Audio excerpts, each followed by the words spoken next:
강진에서 어떻게 초기 모델을 저희들이 설계하고 있는지 그 상황을 제가 공유 드리도록 하겠습니다. 그 전은호 우리 부부장님 십수년 전에 저희 성토모 시절에 이 CLT 석사 논문 쓰시고 우리 회원들한테 발표하는 자리도 있었고 했습니다. 근데 참 너무 신선했고 그 토지가치세라는 토지개혁 너무 큰 국가 단위의 개혁인데 지방정부나 근데 CLT라는 건 당장 우리가 할 수도 있는 건데 근데 이제 그때 당시 우리의 인식 속에서는 아, CLT 너무 좋은데 궁극적으로는 토지가치세가 전제돼야지 되지 않나 이런 이제 이런 인식들과 토론이 막 있었어요. 사실 그게 뭐 닭이 먼저나 달걀이 먼저나 그렇게 싸울 일은 아니었는데 당장 우리한테 느낌이 없었으니까 그런 논의 수준에 있었던 것 같고 저희가 희년은행도 하고 지금 와서는 되게 복잡계 경제고 다양한 영역에서 우리가 다양한 시도를 해야 되는데 CLT가 더 좀 가까이 다가온 것 같습니다. 그래서 전은호 저의 선배님이시기도 한데 그 설명이 예전에 들은 느낌이랑 너무 새롭게 되게 생생하게 다가온 것 같습니다. 그 제가 지난 그 발제 띄워주시면 바로 시작하겠습니다. 한 보름 전에 그 공유지 세미나가 있었습니다. 거기에서 커먼즈하고 CLT 그 사례를 좀 제가 발제를 했는데 거기서 막 논의 중에 커뮤니티 랜드 트러스트가 아니라 의미적으로 가면 커먼즈 랜드 트러스트라고 불러야 되지 않냐 이렇게 말하는 사람이 있었어요. 그러니까 이제 커뮤니티 개념보다는 아까 우리 전은호 본부장님께 말씀하신 후반부에 말씀하신 어떤 문제를 해결하기 위해서 호혜적인 원리를 그 맥락과 의미에 맞게 거기 참여자들이 함께 만들어가는 준칙들을 이게 사실은 커먼즈 의미거든요. 그래서 진짜 그게 이제 우리가 강진에서 실행할 때 필요하다라는 생각이 들고 그런 개념들이 사실은 되게 원칙도 원칙인데 더 중요하지 않나 그런 생각을 해봤습니다. 예, 그래서 커먼즈라는 용어를 저희가 쓰고 있습니다. CLP뿐만 아니라 기념 커먼즈라는 용어를 쓰고 있는데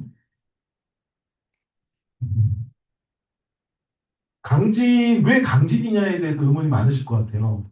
되게 단순하고 직관적입니다. 이게 잠시만요. 이게 아니면 먼저 좀 강진이라고 해서 예, 정약용이 이제 귀향을 갔던 곳이죠. 정약용은 아시다시피 어서 후기에 토지 공적 사상을 가진 여전제를 주장한 훌륭한 신학자죠. 그래서 강진인 것만은 아니고요. 예, 그래서 그 서사도 저희가 사용을 할 건데, 됐다.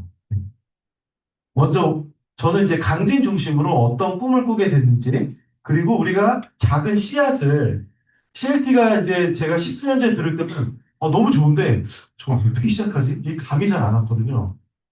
근데 제가 강진에 내려간 지가 지금 11개월 됐어요. 강진에서 살고 있는 사람이거든요. 강진에서 한 살아보니까 느낌이 좀 왔습니다. 옛날에 은호 선배님이 말씀하신 것도 생각이 나고, 야, 이거 할 수 있겠는데? 이런 느낌이 좀 왔습니다. 근데 이게 혹시 이게 주관적 느낌일 수 있으니까, 우리 실무자들이랑 또 이제 관계자들하고 막 얘기를 하다 보니까 같이 또 꿈을 꾸게 됐습니다. 그게 시작이라고 보시면 되고요. 그것이 어떻게 좀 구체적으로 꾸게 됐는지를 저는 좀 한 15분 정도면 좀 마칠 것 같은데, 다음 두 발제자가 있어서. 그래서 저희 다 발제 마치고는 네 분이 다 나와서 함께 토론하고 또 여기 있는 분들이랑 또 질의응답 갖는 시간 갖도록 하겠습니다. 계속 강조하지만 저희 희년학계는 토지와 자원은 독점의 대상이 아니고 함께 누려야 될 생명의 기반이다. 이 희년 정신을 어떻게든 구현하기 위해서 저희가 이제 신학적으로는 자발적 희년이 있고요. 제도적 희년이 있습니다. 제도적 희년이라고 하면 지방정부나 국가정부의 정책적 차원에서 토지와 인간이 만들지 않은 태양열과 바람까지도 소득 기반이 모두에게 나눠지는 그 정책들을 저희가 주문하고 있고 자발적으로 우리가 할 수 있는 작은 단위에서 할 수 있는 게 바로 CLT 같은 것이죠. 그래서 이 두 가지를 동시적으로 추구하는 단체가 희년학계고 그 모델을 좀 만들려고 한다 이렇게 보시면 되겠습니다. 그래서 희년은 아까도 계속 말씀했지만 모든 생명이 사람답게 사는 게 희년 세상이다. 그래서 그렇게 되려면 인간이 만들지 않은 토지와 자연은 모두의 공유의 것이 돼야 된다. 이게 핵심 사상이라고. 그 다음에 커먼즈. 보통 이제 시장이 지배하는 세상에서 사유 재산이 집중이 되고 있는데 저희 신학계는 그 시장 세상에서 뭐 공산주의가 아니라 토지와 자연은 사유의 대상이 되면 안 된다. 이렇게 주장하는 겁니다. 그런데 이제 그런 크게 보면 제도적인 그런 토지가치세뿐만 아니라 아까도 말씀했지만 커뮤니티 안에서 이것을 같이 실천해보는 사람들이 커먼즈 영역에서 실천할 수 있다. 민주적이고 호혜적인 것을 소유권적인 내용도 우리가 실천해 볼 수 있지 않나. 그래서 커먼즈가 금융 영역, 협동조합이나 기업 영역, 그 다음에 이런 토지 영역에서 다양하게 지금 시도가 되고 있습니다. 근데 한국은 아주 지금 단초에 불과하고 서구에서 먼저 많이 시작됐고요. 저희도 이제 시작을 하려고 하고 있고, 금융 영역에서의 커먼즈가 지금 우리가 10년째 하고 있는 희년은행이고요. 이제 토지 영역, 주거 영역에서도 커먼즈를 해보려고 하는 것입니다. 근데 이제 단순히 어떤 준칙만 세워지면 안 되고, 이게 진짜 되려면 다양한 영역들이 함께 고민되어야 됩니다. 그래서 아까 후반부에 이제 정의용 본부장님께서 다양한 영역에서 이걸 실행할 때 필요한 것들을 얘기하실 거고요. 저희가 꿈은 크게 가지라 지금 시작은 비슷하지만 저희 강진을 시작하지만 지방 소멸의 문제는 전국적인 문제입니다. 그래서 우리가 사실 강진의 모델링을 전국화가 될 비전을 가지고 이 모듈링 작업이 어떻게 확산 가능할 것인가. 이 비전이 어떻게 전국화 모델로 가능한지를 큰 그림을 그린 다음에 강진의 씨앗을 뿌리려는 그런 생각을 가지고 있습니다. 자, 이런 문제의식입니다. 사실 은퇴하신 분이나 또는 새로운 삶을 추구하시는 분, 요즘에는 이제 그런 얘기까지 나옵니다. 생태 접근권이라고. 사실 우리 한국 사회에서 난 좀 땅을 만지고 싶고 마당에서 저 강아지와 함께 자녀를 키우고 싶고 또 텃밭도 좀 일구고 싶은데 이 도심에서는 불가능하잖아요. 그러면 이제 은퇴해서 좀 내려가 보고 싶은데 이 시도하신 분 계시나요? 되게 쉽지 않습니다. 일단은 자본력이 필요한데 자본이 있는 분들도 내가 뭐 재벌이 아니나 예를 들어서 한 1, 2억 가지고 농촌을 한번 이렇게 텃밭이 있는 농가주택을 마련하기가 쉽지 않습니다. 그래서 요즘 이제 정부에서 도움이 많아서 빈집 재생뿐만 아니라 체류형 쉼터, 농막보다 조금 이제 그런 분들이 접근하기 위한 체류형 쉼터 모델이 나오고 있습니다. 근데 그것도 쉽지 않습니다. 그 농가주택 개량 사업이라는 게 있습니다. 그래서 내가 자본이 좀 1, 2억으로 좀 부족한데 보통은 2, 3억이 드니까 웬간한 주택이 그 대출을 받아서 이제 하려고 합니다. 근데 대출이 또 잘 안 돼요. 생각보다. 그러면 이제 어떻게든 그런데 대출 내고 내 은퇴 자금 다 해서 나도 진짜 농촌에서 말년을 보내고 싶다 했는데 어떻습니까? 현실은 그 고향에 내려갔는데 이웃 간의 관계가 확인되지 않을 수도 있고요. 두 번째는 뭐 이제 어르신들은 건강 문제도 있고요.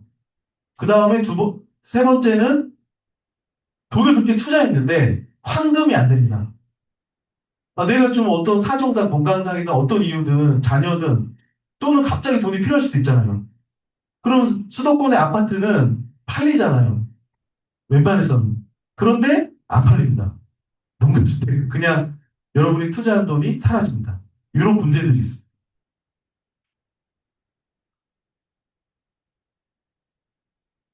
이게 안 되네. 그래서 강진도 지방이 소멸되는 곳이죠. 그래서 그 최근까지 강진이 한 2만 7천인데 모든 분이 다 그런데 진짜 1년에 1,000명씩 막 빠집니다.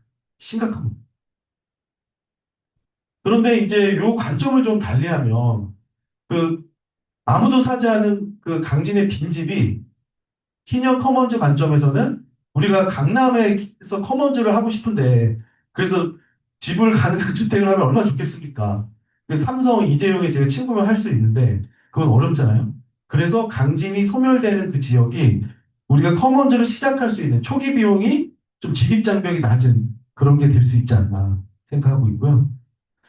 그리고 이제 그거를 이제 그냥 이념적으로나 개념적으로만 접근한 게 아니라 제가 강진에 내려가서 빈집이 재생된 집에서 11개월 살아보니까 점점 느낌이 왔습니다. 생각보다 이 강진이 지방소멸을 여러 가지 좀 대응하는 한 가지 중에 뭐였냐면 이제 어르신들이 그냥 돌아가시면 빈집이 돼요. 그럼 자녀가 뭐 세네 명 있더라도 그 집이 소유권 문제도 있고 해서 팔리지가 않습니다. 그 폐허가 돼가니까 강진군이 어떻게 했냐면 그 집주인 자녀들을 설득해가지고 이거 10년 무상 임대해달라 군에. 그러면 우리가 리모델링을 7천만 원 들여서 예쁘게 해주겠다. 그럼 자산 가치가 올라가지 않습니까? 어차피 그 관리하기도 쉽지 않은데. 그래서 제가 사는 집이 한 27평 되는 마당까지 하면 한 100평 되는 것 같아요. 그래서 그 마당은 일단 뭐 그 땅이 싸니까. 그래서 이제 7천을 들여서 리모델링한 집인데, 그래서 저는 이제 그 전전대를 한 거죠. 그 집주인은 군에다 맡겼고, 군한테 제가 임대 계약을 해서 제가 거기서 7년간 살 수가 있어요. 그런데 이제 지방 소멸을 막기 위해서 이제 저희 같은 사람을 부르는 거죠. 저는 자녀가 5명이거든요. 도저히 도시에 살 수 없더라고요. 그래서 전국을 찾다가 여기서는 이제 그렇게 임대를 해주는데 월세 10,000원이에요. 거저 주는 거죠. 실험적으로 하는 건데 그래서 살아보니까 상당히 만족도가 좋습니다. 꽤 괜찮습니다. 그래서 이제 좀 알아보니까 강진 같은 경우는 이게 근데 이제 제가 그 집을 얻기까지 되게 고생을 했어요. 저처럼 생각보다 여러분 그 강진 누가 가나 했는데 그렇게 집을 이렇게 하니까 제가 그 집 들어갈 때 경쟁률이 몇 대 몇인지 아세요? 16대 1이었어요. 그리고 삼수 끝에 몇 번을 도전했다가 너무 경쟁률이 높아서 저는 자녀가 5명이면 무조건 될 줄 알았는데 어떤 면접에 들어가니까 자녀가 6분인 분도 있고 뭐 예외적 케이스도 있는데 아무튼 16대 1을 뚫고 살게 된 거죠. 보증금 100만 원. 그러니까 거절하고 보시면 되죠. 그래서 그리고 이제 그 강진에 살면서 이제 정착한 분들하고 이제 제가 막 이렇게 자료조사를 해보니까 군이 이게 좀 된다는 걸 느낀 거예요. 군이. 근데 10년 무상 임대면 자산 가치 올라가고 거기 살던 사람 어떻게 해요? 문제가 생길 수 있잖아요. 지속 가능하진 않으니까 군도 알죠. 그래서 지금 군이 어떤 작업을 하냐 봤더니 강진군이 그 도시재생과가 빈집이 나오는 족족 사들이는 거예요. 그래서 지금 엄청 빈집 은행을 만들어서 강진군이 이제 그거를 저축을 하고 있더라고요. 이런 상황을 보게 됐습니다. 네. 그러니까 강진 같은 경우는 제가 살아보니까 인구 소멸 지역이고 그리고 적극적으로 지금 그 주민을 유치하니까 터세 이런 거 없습니다. 생각보다 그 군에서 관리하고 주민들의 문화가 그래요. 저희 5명을 주변 어르신들이 너무 좋아하세요. 그러니까 저 옆집 할머니가 그 폐허에서 너무 무서웠대요. 혼자 사시는데. 근데 우리 집에서는 너무 시끄러운 소리가 나는데 그 제가 도시에서 아파트나 빌라 살 때는 진짜 맨날 포스트잇 붙여져 있고 제발 좀 조용히 해라. 근데 여기서는 정말 사람 사는 소리가 들려서 좋다. 주변 어르신들이 그렇습니다. 그래서 핵심 원리는 우리 전은호 본부장님께서 말씀하셨듯이 그 해외 사례도 보셨듯이 땅은 공동체가 갖고 그 주택은 이제 그 집은 출자자가 이제 갖는 구조인데요. 근데 이제 이렇게 좀 생각을 해봤습니다.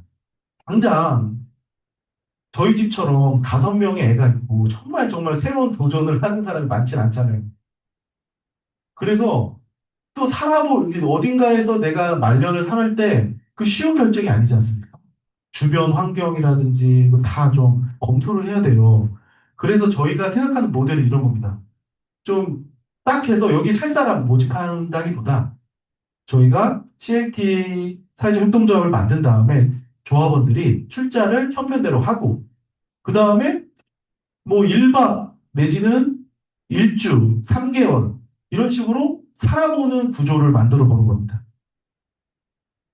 그래서 경험을 해보는 거죠. 내가 거기 살아봤는데 한 1개월 살아보니까 괜찮네? 아, 그럼 한 6개월 살아볼까?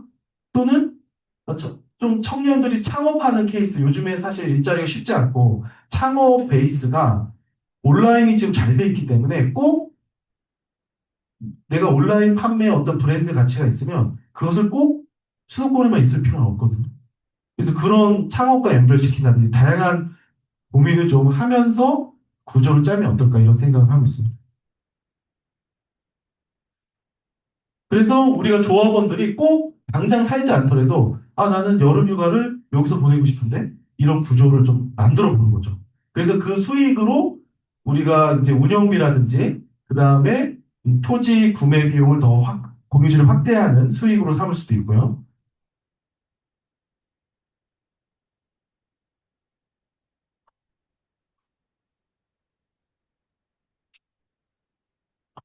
그 다음에 이제 저희가 이제 그 상황마다 모델링을 좀 달리할 필요가 있다. 이렇게. 그래서 꼭 이 모델로 쭉 가는 게 아니라 다양하게 접근 가능하다. 예를 들면, 신형 커먼즈의 원형 모델은요, 우리가 빈집, 예를 들면 빈집이 보통 2, 3천, 너무 이제 그 흉가 가치가, 주택 가치가 너무 떨어지는 거나 2, 3천 보니까, 그 다음에 한 3, 4천. 그렇습니다. 그래서 주택을 매입해요. 매입해서 토지는 사회적 협동조합이 공유로 하고, 그다음 리모델링 비용이 나오지 않습니까? 리모델링 비용은 출자자의 모인 출자금으로 하는 겁니다. 이렇게 해서 이제 1박도 하고 일주일도 하고 이렇게 숙박 모델로 해서 여기서 장기 거주자가 나오는 것을 짜는 거죠. 이런 모델이 하나가 있고 아까 말씀드렸지만 강진의 빈집 은행 말씀하셨잖아요. 그럼 강진군이 그 빈집을 다 매입해서 자기 자기가 다 할 수 있나 못해요. 그럼 누굴 찾냐면 위탁자를 찾습니다. 그래서 제가 청년 그 이사장을 만나보니까 그 위탁업을 또 하는 친구가 있더라고요. 그러면 저희가 사회적 협동조합을 만들면 강진군 예를 들면 지방정부의 건물을 위탁 관리를 할 수도 있습니다. 그 다음에 세 번째는 아까 그 버몬트주에서 나온 모델인데요. 지방정부가 이 비전과 주거복지와 지방정부를 극복하는 정책 마인드가 있다. 버니 샌더스처럼. 그런 군수가 꽤 있습니다. 우리 한국 사회도. 그럼 군수랑 사실은 협약을 해서 그 토지 뭐 몇천 평 우리랑 하자. 같이 기획을 하자. 이렇게 제안을 할 수도 있어요. 왜냐면 그 지방 땅값이 너무 싸고 하니까. 그래서 그런 다양한 모델을 우리가 처음부터 가지고 설계를 해나갈 수 있다. 시작은 미약하게 할 수 있지만. 그 다음에 강진을 왜 그러면 강조하냐? 강진에 앵커가 한 명 있기 때문에 그렇습니다. 제가 만약에 평택을 갔으면 평택에서 하자 그랬을 거예요. 평택에는 그, 또 김육 선생이 있어가지고 그 서사를 만들었겠죠. 네, 지금은 강진이니까 이제 다산을 우리가 활용할 텐데 제가 앵커가 돼 있으니까 그 실행 현장에서 이제 이런 것들을 여러 전문가들하고 협약하면서 실제로 실행을 할 수 있기 때문에 이제 강진을 처음에 고려한 거고요. 이런 식의 구조를 러프하게 생각하고 있습니다. 일단 이게 운동이기 때문에 초반의 초기 비용을 어떻게 마련할까 관건입니다. 출자자가 예를 들어서 뭐 1,000만 원 출자자가 20명이 나오면 바로 시작할 수 있겠죠. 근데 그게 쉽지 않기 때문에 일단 토지를 계속해서 매입해서 우리가 공유지를 확대해야 되기 때문에 그래서 숙박이라는 게 숙박료를 받으면서 운영비 내지는 공유지 확대 수익도 삼으려고 하는 구조거든요. 이제 그럼에도 불구하고 우리 회원들한테 토지 후원자 이제 모집하죠. 기부를 해야 되고. 그 다음에 출자 조합원 50만 원에서 1,000만 원 가까이 이제 출자를 하게 되면 이분들은 실제 이 커뮤니티의 주인이 되는 거기 때문에 연방 뭐 10박을 무료로 준다든지 이런 식으로 이제 참여할 수 있는 권한을 드립니다. 그 다음에 이제 단체나 교회도 신한은행도 단체 조합원이 있듯이 뭐 500만 원 이상 단체 조합원 가입을 시켜서 뭐 여름 휴가라든지 수련회라든지 할 수 있도록 구조를 짜는 겁니다.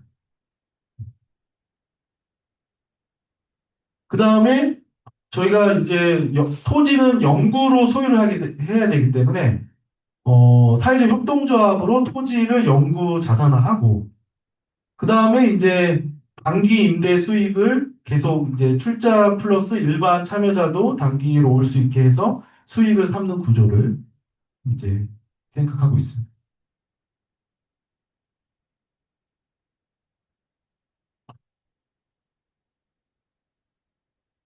그래서 일단 지금 현재 저희가 구상하고 있는 거는 현재 그러면 강진의 빈집 현황과 구체적으로 어떤 매물이 있고 이런 것들이 있는지를 이제 하반기에 조사가 시작돼야 되고요.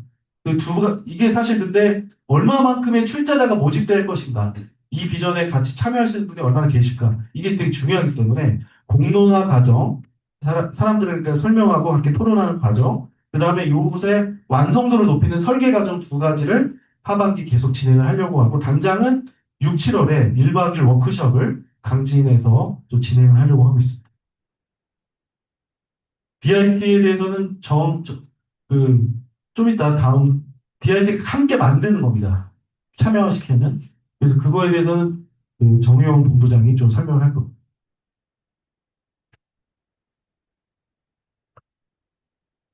그래서 지금 강진의 빈집 문제만이 아니라 제가 옆에 많이 돌아다니고 있는데 보흥, 영암, 나주, 요 전남 일대 제가 다 돌아다녀 보니까 빈집 문제가 심각합니다, 진짜.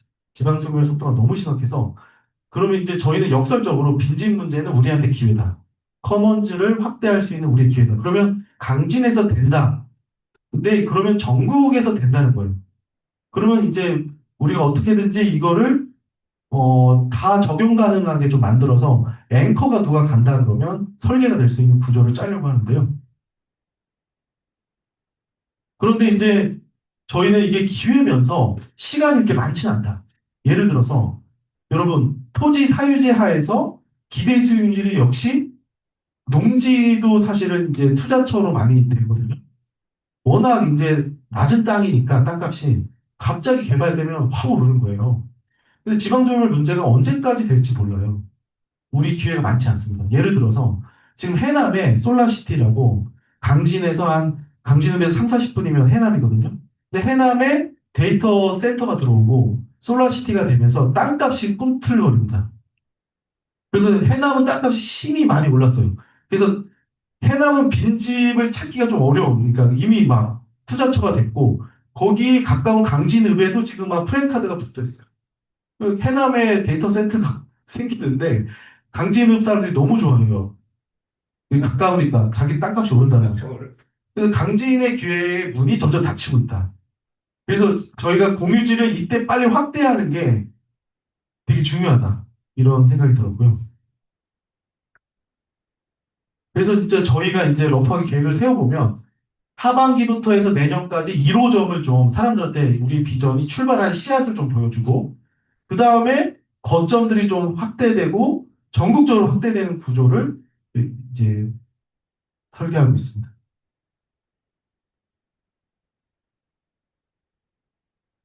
그래서 간단합니다. 제가 강진에 살아보니까 생각보다 살기가 너무 좋다. 제가 살기가 너무 좋으니까 아, 나만 좋은가? 그렇지 않고 다양한, 예를 들면 은퇴자분들이나 선교사 뭐 이렇게 돌아오신 분들, 그 다음에 다양한 어르신들 플러스 이게 제가 강진에 가 보니까요, 뭐 성수동에서 그 맥주 만들던 친구들이 내려와서 창업을 했어요. 그 다음에 뭐 한국미술 전공한 친구들이 도자기가 유명하니까 와서 창업한 친구도 있고 너무 생생하게 잘 살아요. 그러다 보니까 강진에 거의 무상 공간이 너무 많은데 그 운영자들이 다 그런 청년들이에요. 그 청년은 너무 생생하게 잘 살고 있어요. 그래서 저는 청년들도 아마 지금 AI 시대에 우리 사회가 급변하고 있는데 강진 너무 멀다. 아, 그렇지 않다. 생각보다. 이제 저는 기회라고 생각하고 적극적으로 또 도전을 해볼 생각입니다. 여러분들이 매력적으로 참여할 수 있도록 노력해 보겠습니다. 네, 바로 그러면 서지훈 본부장님께서 먼저 일본 사례 발표해 주시도록 하겠습니다. 일본이 우리보다 먼저 이런 걸 겪었기 때문에요.